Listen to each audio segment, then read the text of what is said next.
My name is Keisha. I have an 11-year-old son who is disturbed. He's got a lot of medical and behavior problems. He was abused by his dad for years. I just got custody of him a year ago. He's been diagnosed with opposition defiant disorder. He's also been diagnosed with PTSD and reactive attachment disorder. We are currently in Colorado. He has tried to commit suicide twice. He was admitted into a facility called Devereaux for about 2 weeks until his suicidal ideations went away. And then from there, he was released. But I refused to bring him home because nothing has been done to take care of what he needs mentally. So they put him in a place called Shiloh House.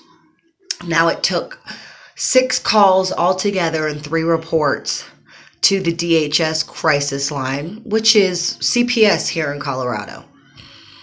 I called them 6 times and made 3 different reports before they would get involved. They finally got involved on a volunteer basis. So basically everything that they are doing, there's no open case as far as legally goes. If I refuse to bring my son home at any point in time, then it becomes a legal case. So my son was put in Shiloh House on January, I believe it was the 19th, 2018. He has been there ever since until this past Thursday. He was released to me on Thursday, but for the past month, he has been telling the school, the DHS workers, the therapists, the Shiloh House people, everyone he came in contact that he did not want to be home. And if he was sent home, he was going to attempt to hurt himself again. I was told by Shiloh House and DHS that leaving him in a treatment facility could have adverse effects. But the lesser of 2 evils would be the adverse effects instead of him trying to commit suicide. You would think. Well, they didn't agree. They released him on Thursday. When I went to the school and told him he was coming home, so he needed to ride the bus with his sister, he gave me this sinister smile, and it was just very creepy, and said, "I told you I was coming home. But I also told everybody what I was going to do when I got home. So that's what I'm going to do. Don't worry, it won't be this weekend. It'll be next week, but before next weekend, probably by Thursday," are his words. I called everyone. DHS, Shiloh, told the school. I talked to everyone and told him what he said, and they still released him.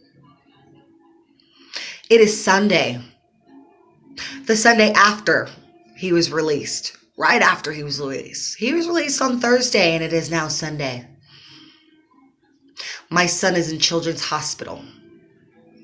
Last night, he swallowed about 15 to 20 Klonidine pills while everybody was sleeping. He stole these pills out of my purse, which we got from Shiloh House because that's the medication he's been taking, and he stole them. Before, his threats were bleach and a plastic bag. He wanted to drink bleach and suffocate himself. I moved all the bleach into my room with a lock on it. We're taking precautions, surveillance cameras, things like that. But that hasn't been in place yet.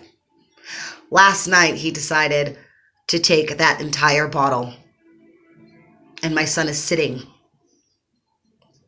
in Children's Hospital, Colorado.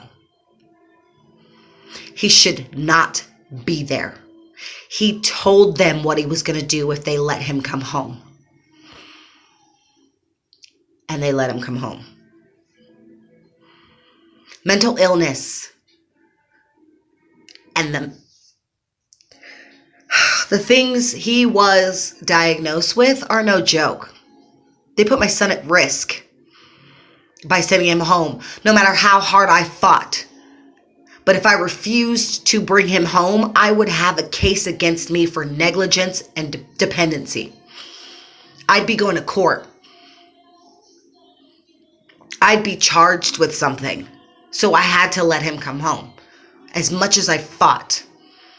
And now my son is sitting in a children's hospital bed 3 days after being released because he told them what they were going to do and they didn't believe him.